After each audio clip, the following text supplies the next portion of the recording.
welcome to another edition of the Seekonk Speedway pre-race show. I'm your host, Giuliana Vanasse, and we're just 2 days away from one of the best weekends of the season so far at the action track of the East.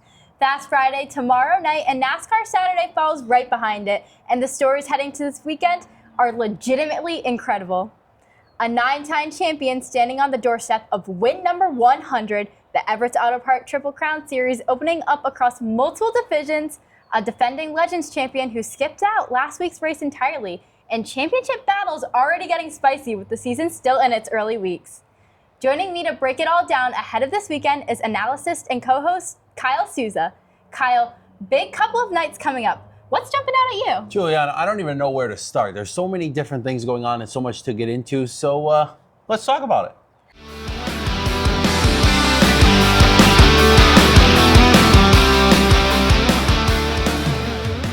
On this week's Hot Seat, I caught up with Mackenzie Cloutier and discussed her season so far.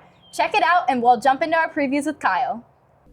Welcome back, race fans. It's Giuliana Vanasse. We're in the hot seat with number 15 Baronelero Outlaw driver Mackenzie Cloutier. Mackenzie, how are you feeling going into tonight? I'm feeling very good. We qualified very well and I'm starting 4th. So this is your second season racing. Tell the fans, how did you get into racing? My friend Ayla Martin, who's the 91 legend, we go to school together. And I came all 2024 race season to watch her, and her dad ended up having halfway through the season have me hop in a bando, and I got hooked from there. So what inspired you to get in the car? Was it watching Ayla race, or did you just feel the need for speed yourself? I felt both. I loved watching her race, and I felt the need for speed. Where do you feel like you've improved the most going from last year to this year? Definitely my times have improved the most. Is there anything that you feel like you have to remember while you're driving, like be more aggressive, maybe pay more attention? I would definitely say be more aggressive.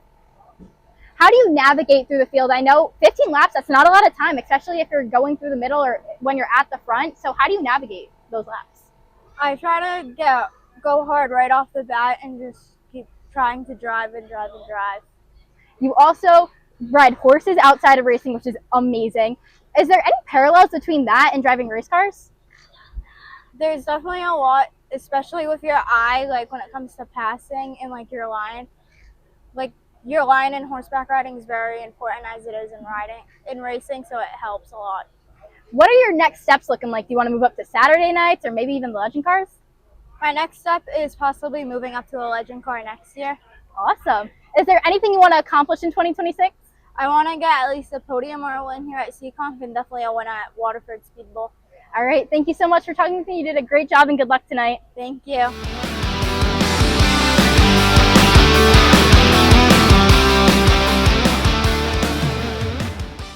Let's kick things off with Fast Friday because tomorrow night is stacked. The Everett's Auto Parts Triple Crown Series opens for the Sport 4s and the Pure Stocks.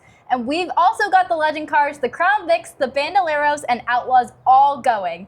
Kyle, who's the driver you can't wait to watch tomorrow night? Well, to be honest with you, Giuliana, I'm zeroed in Samantha Sloboda right now with her competition in the Sport 4 divisions. Arthur Miek swept both races so far going into the week 3. He's got back-to-back wins. He's leading laps, been impressively dominant so far this year. But Sloboda, she's been right there with him both races. She's got podiums. She's led laps in both races.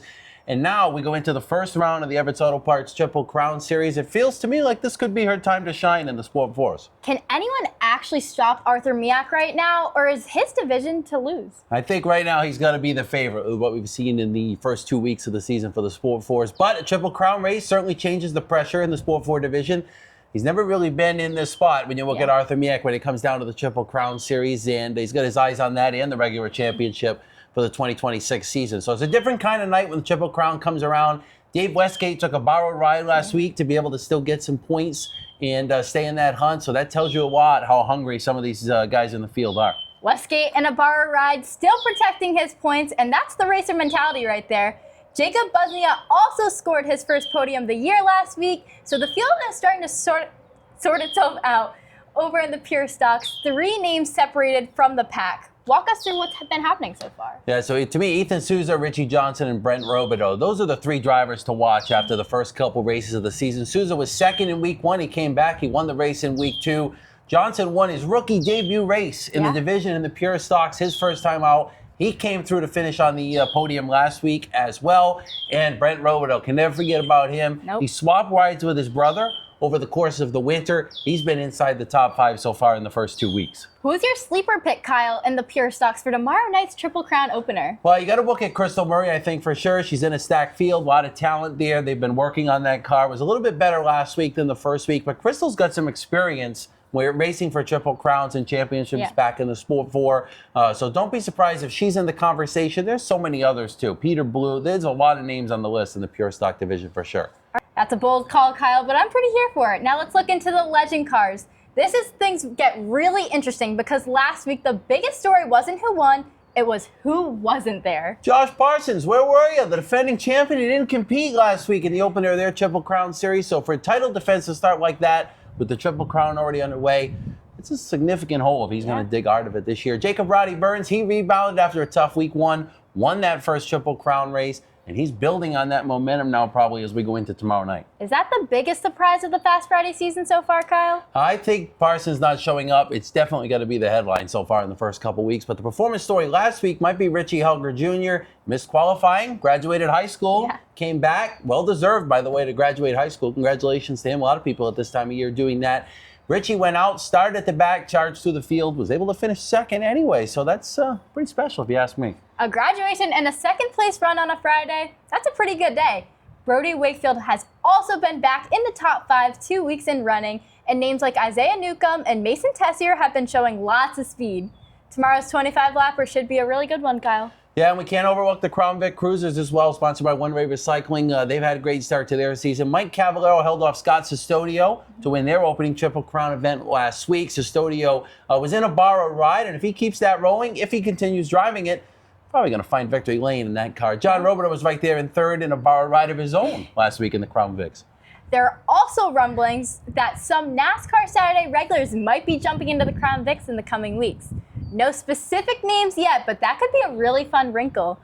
And then you've got the youngest drivers on the property, the Bandoleros and the Outlaws.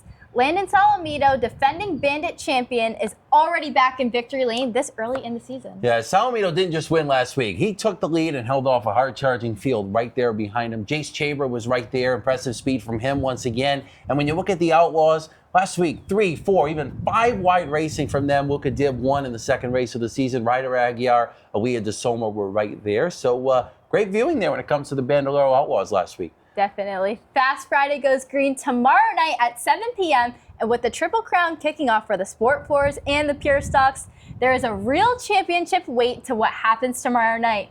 Big states. Now let's pivot over to Saturday night. All right, race fans, but before we get into Saturday, let's take a minute to look at Jacob Burns in the hot seat before last week's ACT Tour race. Let's check it out now.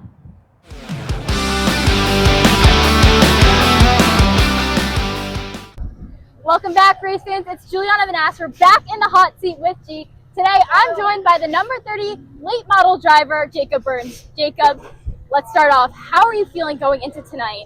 Feels good. Car's really great. Looking forward to 126 laps. I think we have a good shot at winning it. You have a lot of momentum. You won in the Legend cars last night in your number 13 machine, and you won your heat race. I'm sure you have to feel really good going into tonight. Where's your mindset at? Yeah, this is the best, starting spot we had all year. 6th. We've started outside the top 10 every race, so got some confidence for this race. A few fast cars in front of us, but long run's the big picture right now. If I'm not mistaken, you are the only driver racing in the ACT Tour tonight that raced last night. What's it like going from Legend cars to one night to the late models tonight? Oh, it's totally opposite. Nothing's close at all. These things, you're winding them all the way up to the top groove, and the Legends, you're kind of trying to hold the bottom all over the place, so it's nothing similar at all. But we've been doing it for so long now, we kind of get the habit of it. So, what's your strategy going in tonight? You've been very close to a couple wins in the ACT Tour. You've been pretty dominant, but how are you feeling? Oh, good. Like I said, we're just gonna hold off for the first 75, push the last 50, and see where the car's at. So, looking forward to it. Any major strategy? You're trying to be more patient or more aggressive? Try to get to the front the first 15 laps, see what we can do, and then be patient for the rest. All right. So, say there's 10 laps to go. You have a late race caution, and you're just in the front, but not in first. What are you going to plan on doing? Oh, that bumper's going to go right in. So it'll be a fun race. Are there any drivers you're particularly maybe a little worried about or cautious around tonight? Gabe's been on a hot streak. He's won the last 2 races, so I know he's going to be there. The 68 is real fast right now, running through the field. So those two are the cars to watch right now, and I think we got a shot for them. Finally, you have a lot of young fans. Do you have any outstanding advice, especially seeing how you climb the ranks? Do it right. Start in the bandos. Go through the youth program they got here. It's the best way you can do it, and you'll be quite all right. All right. Thank you so much, and good luck tonight. Thank you. Saturday night, NASCAR Saturday, and Kyle, we have to start with the Pro Stocks because Dave Darling is one win away from something only 2 drivers in 81 years of Seekonk Speedway history has done. Win number 100 is on the line. Only George Summers and Rick Martin have ever hit that mark here at the Action Track of the East. Darling's won both of the first 2 races of the season, career wins 98 and 99. Defending 9-time track champion, he's locked in, and to me, he's on a mission to do it. Saturday's race is the American Racer 75, $2,500 to win, extended distance, extra money, and a historic milestone on the line. Is Saturday the night where this happens? I want to say yes. He's absolutely, no doubt, the favorite going into it, but they're not just going to hand it to him, the other cars out there. Kenny Spencer's been very impressive in the first 2 weeks. 2 podiums for the former champion.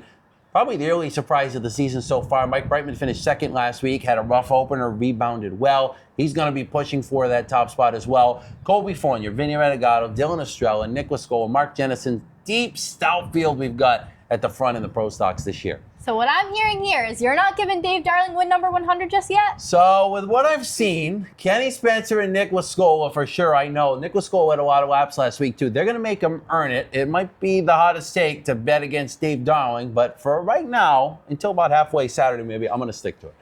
All right, I guess I respect the commitment. All right, let's look into the late models. They have been off for nearly a full month and come back this Saturday for 45 laps to open up the Everett Auto Karts Triple Crown Series.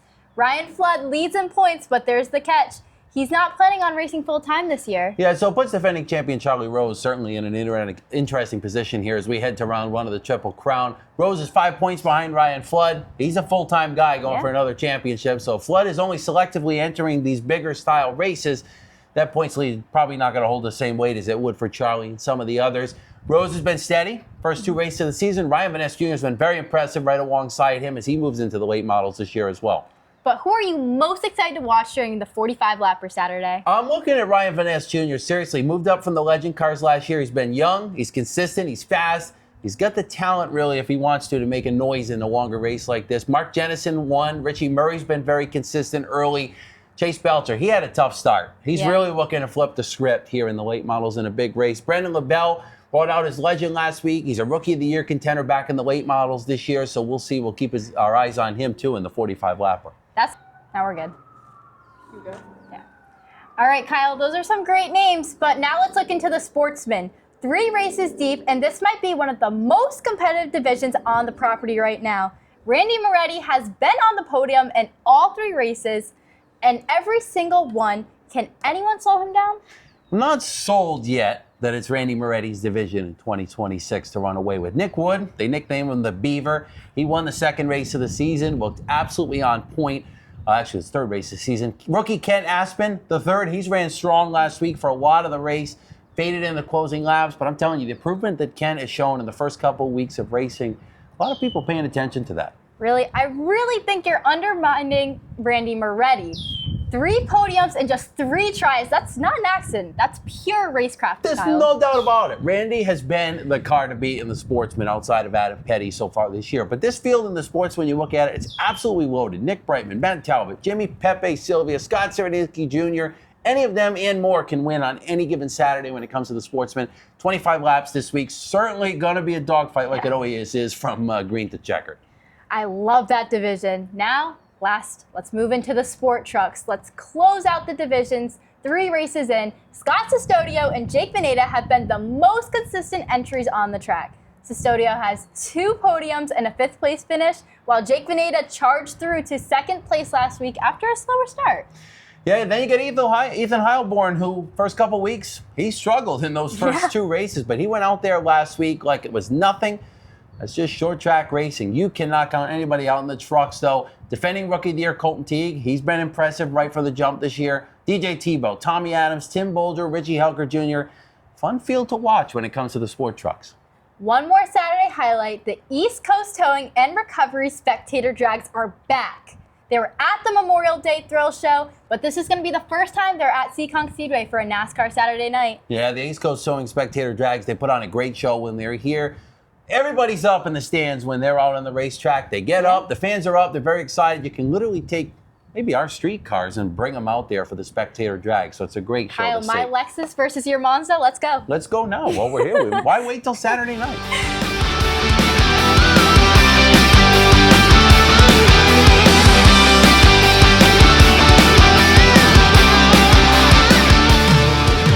Now, with this beautiful trophy here on the line this week, it's the American Racer Pro Stock 75, $2,500 to win. All of us here at the track, we have to thank Bill Galloway and his team at American Absolutely. Racer for all the support. Many, many years this race has been going on. It brings out the best in the Pro Stock competitors. It's always great to see some extra laps and some extra purse.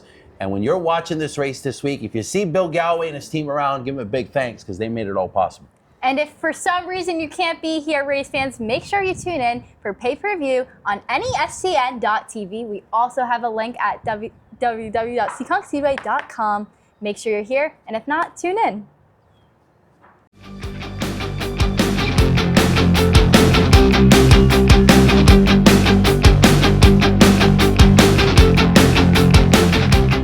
All right, race fans, here's what you need to know looking into this weekend. Tomorrow night, Kyle, Fast Friday goes green at 7 p.m. with the Triple Crown openers for the Sport 4s, the Pure Stocks, plus the Legend Cars, the Crown Vics, and both the Bandolero Bandits and Outlaws will be there.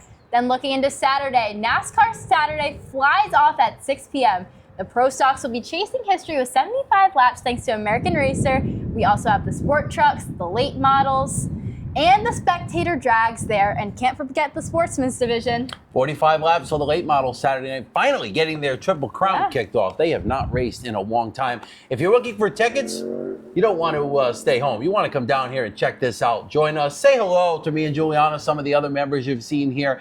But SeekonkSpeedway.com is the place to find the schedules for both days on the race day info page. You can purchase your tickets online and skip the lines when you get here. Who likes lines? And if you can't join us on Saturday night, don't forget you can watch on the Northeast Short Track Network. That's NESTN.TV. But we want to see you down here. Sunshine, circular short track racing, concession food. I mean, there's nothing better. Chicken and fries. Oh my God, there's nothing better. I only come here for the food. That's the true reality of it. Hope to see you here soon, race fans. I'm Giuliana Vanasse. That's Kyle Souza. We'll see you here soon.